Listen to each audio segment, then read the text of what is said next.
کبھی سوچا ہے کہ کچھ لوگ جو شروع میں اتنے باصلاحیت نہیں لگتے وہ آگے جا کر کمال کر جاتے ہیں؟ ہاں، اور جبکہ کچھ جو نیچرل ٹیلنٹ والے کہلاتے ہیں وہ کہیں پیچھے رہ جاتے ہیں۔ بالکل۔ اس کے پیچھے آخر راز کیا ہے؟ یہ سوال بہت دلچسپ ہے۔ آج ہم اسی راز سے پردہ اٹھانے کی کوشش کریں گے، کیرل ڈویک کی مشہور کتاب mindset the new psychology of success کی روشنی میں۔ جی، ہمارے پاس اس کتاب کا ایک آڈیو بک خلاصہ ہے، اور ہمارا مقصد ہے اس کے بنیادی خیال کو سمجھنا کہ ہماری کامیابی کا انحصار پیدائشی قابلیت پر اتنا نہیں ہے جتنا ہماری اپنی سوچ پر ہے۔ بالکل، اور یہ خیال بہت ہی طاقتور ہے۔ ڈویک کہتی ہیں کہ ہم سب کے ذہن میں دو میں سے ایک بنیادی ذہنیت کام کر رہی ہوتی ہے۔ دو ذہنیتیں؟ جی، ایک ہے جامد ذہنیت یعنی فکسڈ مائنڈ سیٹ، اور دوسری ہے نشوونما کی ذہنیت جسے گروتھ مائنڈ سیٹ کہتے ہیں۔ اور ان دو سوچوں کا فرق ہی یہ طے کرتا ہے کہ ہم چیلنجز کا سامنا کیسے کرتے ہیں، ناکامی کو کیسے دیکھتے ہیں، اور بالآخر زندگی میں کتنی ترقی کرتے ہیں۔ بالکل، یہ صرف کوئی تھیوری نہیں ہے، یہ ہماری زندگی کے ہر چھوٹے بڑے فیصلے پر اثر انداز ہوتی ہے۔ تو آئیے اس خیال کی تہیں کھولتے ہیں۔ پہلے اس جامد ذہنیت یا فکسڈ مائنڈ سیٹ کو سمجھتے ہیں۔ یہ آخر ہے کیا چیز؟ دیکھیں، جامد ذہنیت بنیادی طور پر یہ عقیدہ ہے کہ ہماری ذہانت، ہماری صلاحیتیں اور ہمارا ٹیلنٹ یہ سب پیدائشی اور مستقل ہیں۔ اچھا۔ یعنی یہ ایسی چیزیں ہیں جو ہمیں قدرت کی طرف سے مل گئی ہیں اور انہیں بدلا نہیں جا سکتا، جیسے کسی کی آنکھوں کا رنگ۔ ٹھیک ہے۔ اس سوچ کے ساتھ مسئلہ یہ ہے کہ انسان ہر وقت اپنی اس پیدائشی قابلیت کو ثابت کرنے میں لگا رہتا ہے۔ اسے لگتا ہے کہ بس دنیا کو دکھانا ہے کہ میں ذہین ہوں، میں قابل ہوں۔ اچھا، لیکن اس سوچ میں مسئلہ کیا ہے؟ ہر کوئی تو چاہتا ہے کہ وہ قابل نظر آئے۔ مسئلہ تب پیدا ہوتا ہے جب کوئی چیلنج سامنے آتا ہے۔ جس شخص کی ذہنیت جامد ہوتی ہے نا، وہ مشکل کام سے بھاگتا ہے۔ کیوں؟ کیونکہ اگر اس نے کوشش کی اور وہ ناکام ہو گیا تو اس کی نظر میں یہ اس کی قابلیت کی کمی کا ثبوت ہوگا۔ یہ اس کی ذہین ہونے کی شناخت پر ایک حملے جیسا ہوگا۔ اسی لیے وہ کہے گا، نہیں، یہ کام میرے بس کا نہیں، بجائے یہ کہنے کے کہ چلو کوشش کر کے دیکھتے ہیں۔ ناکامی کا خوف ان پر اتنا حاوی ہوتا ہے کہ وہ کوشش کرنے سے ہی ڈرتے ہیں۔ اور محنت کے بارے میں ان کا کیا خیال ہوتا ہے؟ یہ بہت دلچسپ ہے۔ جامد ذہنیت والے لوگ محنت کو کمزوری کی علامت سمجھتے ہیں۔ کمزوری کی علامت مطلب؟ ان کی منطق یہ ہوتی ہے کہ اگر آپ واقعی کسی کام میں باصلاحیت ہیں تو آپ کو محنت کیوں کرنی پڑے گی؟ وہ کام تو آپ سے آسانی سے ہو جانا چاہیے۔ صحیح۔ ان کے خیال میں محنت تو وہ لوگ کرتے ہیں جن میں ٹیلنٹ کی کمی ہوتی ہے، اور یہی سوچ انہیں نئی چیزیں سیکھنے اور اپنی صلاحیتوں کو بہتر بنانے سے روک دیتی ہے۔ ٹھیک ہے، یہ تو ہوئی ایک تصویر۔ اب اس کے مقابلے میں نشوونما کی ذہنیت یا گروتھ مائنڈ سیٹ کیا ہے؟ یہ اس سے کیسے مختلف ہے؟ نشوونما کی ذہنیت اس کے بالکل برعکس ہے۔ یہ اس عقیدے پر مبنی ہے کہ ہماری صلاحیتیں اور ذہانت پتھر پر لکیر نہیں ہے۔ اچھا۔ انہیں محنت، اچھے حکمت عملی اور دوسروں سے سیکھ کر بڑھایا جا سکتا ہے۔ اس ذہنیت کے لوگ یہ مانتے ہیں کہ ہر انسان محنت اور لگن سے کچھ بھی سیکھ سکتا ہے اور بہتر بن سکتا ہے۔ تو ان کے لیے ٹیلنٹ صرف ایک شروعاتی نقطہ ہے؟ بالکل، اصل کہانی تو کوشش کے بعد شروع ہوتی ہے۔ تو اس کا مطلب ہے کہ ایسے لوگ چیلنجز سے ڈرتے نہیں بلکہ شاید ان کا خیر مقدم کرتے ہیں؟ بالکل، ان کے لیے ایک مشکل کام یا چیلنج اپنی صلاحیتوں کو نکھارنے اور کچھ نیا سیکھنے کا ایک موقع ہوتا ہے۔ وہ ناکامی کو اپنی شخصیت پر حملہ نہیں سمجھتے بلکہ اسے سیکھنے کے عمل کا ایک ضروری حصہ مانتے ہیں۔ ان کے لیے ناکامی کا مطلب ہے، ٹھیک ہے، یہ طریقہ کام نہیں کیا، اب کوئی دوسرا طریقہ آزماتے ہیں۔ اور محنت ان کے لیے کامیابی کی کنجی ہے۔ جی، کمزوری کی علامت نہیں۔ یعنی سارا فرق اس بات پر ہے کہ آپ ناکامی کو کیسے دیکھتے ہیں۔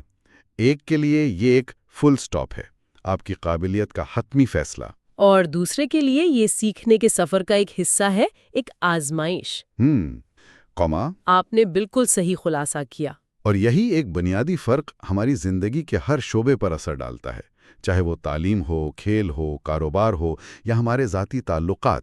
ٹھیک ہے، تو یہ نظریہ تو سمجھ میں آتا ہے، لیکن اصل زندگی میں یہ کیسا دکھتا ہے؟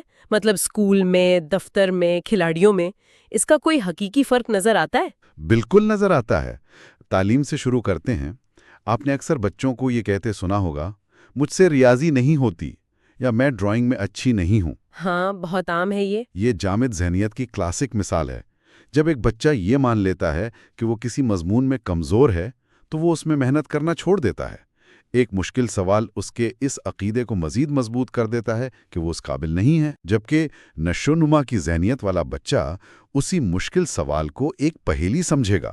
وہ سوچے گا کہ اسے حل کرنے سے مجھے کچھ نیا سیکھنے کو ملے گا۔ جی۔ اور ایک خراب گریڈ اس کے لیے یہ پیغام ہوگا کہ اسے مزید محنت کرنے کی ضرورت ہے، نہ کہ یہ کہ وہ نالائق ہے۔ اور کھیلوں کی دنیا میں تو یہ فرق اور بھی زیادہ واضح ہو جاتا ہے۔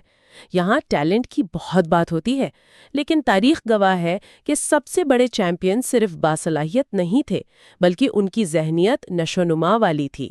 کوئی مثال؟ اس کی ایک بہت ہی کلاسک مثال ہے ٹینس سٹار جان میکنرو کی۔ ان کے ٹیلنٹ پر کسی کو کوئی شک نہیں تھا، وہ ایک قدرتی کھلاڑی تھے، لیکن ان میں جامد ذہنیت بہت نمایاں تھی۔ وہ کیسے؟ جب بھی وہ ہارتے تھے تو اس کی ذمہ داری کبھی خود پر نہیں لیتے تھے۔ اچھا۔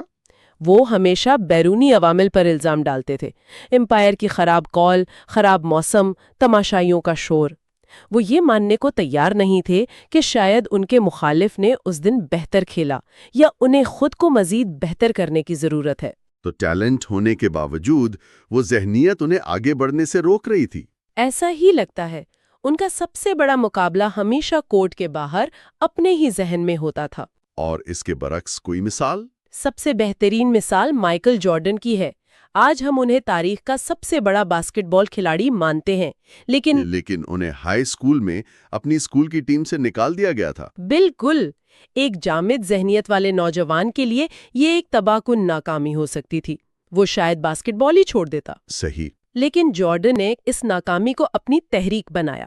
انہوں نے اس دن سے فیصلہ کیا کہ وہ اتنی محنت کریں گے کہ کوئی انہیں دوبارہ نظر انداز نہ کر سکے۔ ان کا وہ مشہور قول بھی ہے، میں اپنی زندگی میں بار بار ناکام ہوا ہوں اور یہی میری کامیابی کی وجہ ہے۔ بالکل، وہ جانتے تھے کہ عظمت ٹیلنٹ سے نہیں بلکہ انتھک محنت اور ناکامیوں سے سیکھ کر ملتی ہے۔ یہ فرق تو واقعی بہت بڑا ہے، لیکن کیا یہ صرف انفرادی سطح پر ہوتا ہے؟ یہ اس کا اثر کمپنیوں اور تنظیموں پر بھی پڑتا ہے؟ یہ کمپنیوں کی پوری ثقافت کو تشکیل دے سکتا ہے۔ اینرون کی مثال کو ہی لے لیں۔ وہ بڑا کارپوریٹ سکینڈل؟ جی، اینرون کی ثقافت خالصتاً جامد ذہنیت پر مبنی تھی۔ وہ صرف سب سے ذہین اور پیدائشی ٹیلنٹڈ لوگوں کو نوکری پر رکھتے تھے۔ تو اس میں کیا خرابی تھی؟ ہر کمپنی بہترین لوگ ہی چاہتی ہے۔ خرابی یہ تھی کہ وہاں غلطی کرنے کی کوئی گنجائش نہیں تھی۔ آپ کو ہر وقت ذہین اور پرفیکٹ نظر آنا تھا۔ اس ماحول میں لوگ اپنی غلطیوں کو چھپانے لگے۔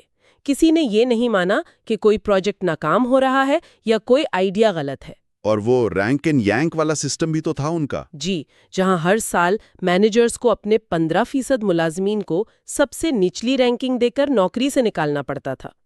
اس سسٹم نے ایک ایسی زہریلی ثقافت کو جنم دیا جہاں ہر کوئی دوسرے کو نیچا دکھا کر خود کو ذہین ثابت کرنے میں لگا تھا، اور نتیجہ کمپنی کی مکمل تباہی۔ یہ تو خوفناک ہے۔ تو اس کے برعکس نشوونما کی ذہنیت والی کمپنی کیسی دکھتی ہے؟ اس کی بہترین مثال مائیکروسافٹ ہے، خاص طور پر ستیا نڈیلا کے CEO بننے کے بعد۔ اچھا۔ نڈیلا نے آ کر کمپنی کی ثقافت کو نو اٹ آل یعنی سب کچھ جاننے والے سے لرن اٹ آل یعنی سب کچھ سیکھنے والے میں تبدیل کر دیا۔ یہ تو بہت بڑی تبدیلی ہے۔ بہت بڑی۔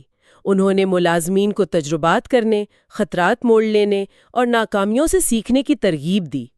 انہوں نے کہا کہ ہر وقت صحیح ہونا ضروری نہیں بلکہ مسلسل سیکھتے رہنا ضروری ہے۔ اور اس ایک تبدیلی نے مائیکروسافٹ کو دوبارہ دنیا کی سب سے کامیاب کمپنیوں میں سے ایک بنا دیا۔ یہی تو ذہنیت کی طاقت ہے۔ یہ کام اور کیریئر کی باتیں تو بہت اہم ہیں، لیکن جس چیز کے بارے میں سب سے زیادہ متجسس ہوں وہ ہیں ہمارے ذاتی تعلقات۔ کیا یہ ذہنیت ہماری دوستی اور محبت پر بھی اثر ڈالتی ہے؟ یہ شاید وہ شعبہ ہے جہاں اس کا اثر سب سے گہرا ہوتا ہے۔ جامد ذہنیت رکھنے والے لوگ اکثر یہ مانتے ہیں کہ رشتے قسمت میں ہوتے ہیں۔ اچھا، میڈ فار ایچ ادر والی بات۔ جی، ان کا خیال ہوتا ہے کہ اگر دو لوگ ایک دوسرے کے لیے بنے ہیں تو ان کا رشتہ خود بخود پرفیکٹ ہونا چاہیے، اس میں کوئی محنت، کوئی کوشش نہیں لگنی چاہیے۔ اور جب مسائل شروع ہوتے ہیں تو وہ اسے اس بات کی علامت سمجھتے ہیں کہ یہ رشتہ صحیح نہیں تھا۔ ان کے لیے ایک بحث یا اختلاف رائے کا مطلب ہوتا ہے کہ رشتے میں کوئی بنیادی خامی ہے اور شاید یہ ختم ہونے والا ہے۔ وہ مسائل کو حل کرنے کی کوشش نہیں کرتے۔ کم کرتے ہیں۔ وہ یہ سوچتے ہیں کہ شاید ہم ایک دوسرے کے لیے بنے ہی نہیں تھے۔ یہ تو بہت مایوس کن سوچ ہے۔ بالکل۔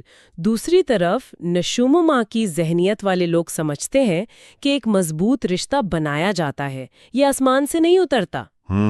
وہ جانتے ہیں کہ ہر رشتے میں محنت، ابلاغ اور ایک دوسرے کو سمجھنے کی کوشش لگتی ہے۔ جب ان کے درمیان کوئی تنازع ہوتا ہے تو وہ اسے رشتے کے خاتمے کی علامت نہیں بلکہ ایک دوسرے کو بہتر طور پر سمجھنے کا ایک موقع سمجھتے ہیں۔ کہتے ہیں آتی کہاں سے ہیں؟ کیا ہم ان کے ساتھ پیدا ہوتے ہیں؟ یہ ایک بہت اہم سوال ہے۔ تحقیق بتاتی ہے کہ یہ بچپن سے ہی بننا شروع ہو جاتی ہیں اور اس میں والدین اور اساتذہ کا بہت بڑا کردار ہوتا ہے۔ خاص طور پر ہمارے تعریف کرنے کا انداز۔ تعریف کرنے کا انداز؟ اس کا کیا مطلب؟ دیکھیں، جب ہم کسی بچے کی کامیابی پر کہتے ہیں واہ تم بہت ذہین ہو یا تم تو پیدائشی آرٹسٹ ہو، تو ہم نادانستگی میں ان کے اندر جامد ذہنیت کو فروغ دے رہے ہوتے ہیں۔ اچھا۔ بچہ یہ سیکھتا ہے کہ میری قدر میری پیدائشی قابلیت کی وجہ سے ہے۔ اس کے بعد وہ ایسے کام کرنے سے ڈرنے لگتا ہے جس میں اس کے ذہین ہونے کا لیبل خطرے میں پڑ جائے۔ تو یہ تعریف الٹا نقصان دہ ہو سکتی ہے۔ تو پھر صحیح طریقہ کیا ہے؟ لگن کی تعریف کریں۔ مثلاً یہ کہنا کہ تم نے اس مسئلے کو حل کرنے کے لیے واقعی بہت محنت کی، یا مجھے تمہارا یہ طریقہ بہت پسند آیا جس سے تم نے یہ تصویر بنائی۔ اچھا۔ اس سے بچہ یہ سیکھتا ہے کہ کامیابی محنت اور سیکھنے کے عمل کا نتیجہ ہے۔ یہ پیغام اسے نشوونما کی ذہنیت کی طرف لے جاتا ہے، جہاں وہ چیلنجز کو قبول کرنا سیکھتا ہے۔ یہ تو ایک بہت بڑا نقطہ ہے، خاص طور پر والدین اور اساتذہ کے لیے۔ لیکن سوال یہ ہے کہ اگر کسی کی ذہنیت بچپن میں جامد بن گئی ہو تو کیا وہ بالغ ہو کر اسے تبدیل کر سکتا ہے، یا یہ ہمیشہ کے لیے پکی ہو جاتی ہے؟ اور یہی اس کتاب کا سب سے امید افزا حصہ ہے۔ کیرل ڈویک کہتی ہیں کہ آپ کسی بھی عمر میں اپنی ذہنیت کو تبدیل کر سکتے ہیں۔ واقعی؟ جی، یہ آسان نہیں ہے، لیکن یہ بالکل ممکن ہے۔ پہلا قدم تو یہ پہچاننا ہے کہ ہمارے اندر دونوں ذہنیتیں موجود ہوتی ہیں۔ مطلب ہم پوری طرح ایک یا دوسری ذہنیت کے نہیں ہوتے؟ نہیں ہوتے۔ ہو سکتا ہے کہ آپ اپنے کام میں نشوونما کی ذہنیت رکھتے ہوں، لیکن اپنے سماجی تعلقات میں جامد ذہنیت۔ تو پہلا کام اپنی جامد ذہنیت کی آواز کو پہچاننا ہے۔ وہ آواز کیسی ہوتی ہے؟ وہ آواز تب آتی ہے جب آپ کسی مشکل صورتحال کا سامنا کرتے ہیں۔ وہ کہتی ہے، کیا تم یہ کر پاؤ گے؟ تم اس قابل نہیں ہو، یا اگر تم ناکام ہو گئے تو سب تم پر ہنسیں گے۔ کوشش کرنے کا کیا فائدہ؟ نتیجہ تو وہی نکلنا ہے۔ بالکل، یہ شک اور خوف کی آواز ہے۔ اسے پہچاننا تبدیلی کا پہلا قدم ہے۔ ٹھیک ہے، آواز پہچان لی، اب کیا کریں؟ اب آپ کے پاس ایک انتخاب ہے۔ آپ اس آواز کو سن کر ہمت ہار سکتے ہیں، یا آپ اسے نشوونما کی ذہنیت کے ساتھ جواب دے سکتے ہیں۔ یعنی اپنے ذہن سے مکالمہ کریں۔ جی، جب آپ کا ذہن کہے میں یہ نہیں کر سکتا تو آپ اسے جواب دیں، میں ابھی یہ نہیں کر سکتا لیکن میں کوشش کروں تو سیکھ سکتا ہوں۔ جب ذہن کہے اگر میں ناکام ہو گیا تو آپ جواب دیں، ناکامی کا مطلب ہے کہ میں کچھ سیکھ رہا ہوں۔ یہ تو بہت طاقتور طریقہ ہے۔ اس کے علاوہ کوئی عملی قدم جو آپ کو آپ کے کمفرٹ زون سے باہر نکالیں؟ کوئی نئی مہارت سیکھیں، کوئی مشکل پروجیکٹ؟ بالکل، جتنا زیادہ آپ خود کو چیلنج کریں گے اتنا ہی آپ کا ذہن اس کا عادی ہو جائے گا۔ اور دوسرا، ناکامی کو ایک نئے زاویے سے دیکھیں۔ اسے اپنی قابلیت کا فیصلہ نہ سمجھیں۔ بالکل، اسے ایک فیڈ بیک سمجھیں، معلومات کا ایک ذریعہ جو آپ کو بتا رہا ہے کہ اگلی بار کیا بہتر کرنا ہے۔ تھامس ایڈیسن نے کہا تھا، جب وہ بلب ایجاد کر رہے تھے، میں 10,000 بار ناکام نہیں ہوا، میں نے صرف 10,000 ایسے طریقے تلاش کیے جو کام نہیں کرتے۔ یہی تو نشوونما کی ذہنیت کی بہترین مثال ہے۔ یعنی یہ ایک مستقل عمل ہے، کوئی جادوئی بٹن نہیں ہے جسے دباتے ہی ذہنیت بدل جائے۔ اس کے لیے مستقل کوشش اور خود آگاہی کی ضرورت ہے۔ بالکل، یہ ایک مہارت کی طرح ہے، جسے وقت کے ساتھ پریکٹس کر کے بہتر بنایا جاتا ہے۔ اور اس سفر میں خود پر مہربان ہونا بھی ضروری ہے۔ ایسے دن آئیں گے جب پرانی جامد سوچ واپس آئے گی، خاص طور پر جب آپ تھکے ہوئے یا دباؤ میں ہوں۔ اہم بات یہ ہے کہ اسے پہچانیں اور دوبارہ نشو و نما کے راستے پر واپس آ جائیں۔ جی، تو اس سب کا کیا مطلب ہے؟ اس پوری گفتگو کا نچوڑ کیا نکلا؟ میرے خیال میں سب سے بڑی بات یہ ہے کہ ہم اپنی صلاحیتوں کے قیدی نہیں ہیں۔ صحیح۔ ہماری کامیابی یا ناکامی ہماری پیدائشی ذہانت پر اتنی منحصر نہیں جتنی ہماری اس سوچ پر کہ ذہانت کیا چیز ہے۔ صحیح کہا۔ جامد ذہنیت ہمیں ایک ایسی جیل میں قید کر دیتی ہے جہاں ہم اپنی صلاحیتوں کو ثابت کرنے اور ناکامی سے بچنے میں ہی لگے رہتے ہیں۔ کہ نشو و نما کی ذہنیت نشو و نما کی ذہنیت ہمیں سیکھنے، بڑھنے اور اپنی حقیقی صلاحیت تک پہنچنے کی آزادی دیتی ہے۔ یہ ہمیں بتاتی ہے کہ ہماری صلاحیتوں کی کوئی حد نہیں سوائے ان حدوں کے جو ہم خود اپنے ذہن میں بنا لیتے ہیں۔ اور سب سے اہم بات یہ ہے کہ اس ذہن کو تبدیل کرنے کی طاقت ہمارے اپنے ہاتھ میں ہے۔ ہم اپنی سوچ کا انتخاب کر سکتے ہیں۔ بالکل۔ یہ علم ہمیں اپنی زندگی کی باغ ڈور اپنے ہاتھ میں لینے کا موقع دیتا ہے۔ یہ واقعی ایک امید اور امکان کا پیغام ہے۔ اور اسی نقطے پر ایک آخری خیال کے ساتھ اس گفتگو کو ختم کرتے ہیں۔ سننے والوں کے لیے ایک سوال۔ جی؟ اپنی زندگی کے بارے میں سوچئے۔ وہ کون سا ایک شعبہ ہے جہاں آپ کو لگتا ہے کہ جامد ذہنیت آپ پر حاوی ہے؟ وہ کیا عقیدہ ہے جو آپ کو آگے بڑھنے سے روک رہا ہے؟ اور آپ آج ہی اسے نشو و نما کی ذہنیت میں بدلنے کے لیے کون سا ایک چھوٹا عملی قدم اٹھا سکتے ہیں؟ کیونکہ تبدیلی ہمیشہ ایک چھوٹے قدم سے ہی شروع ہوتی ہے۔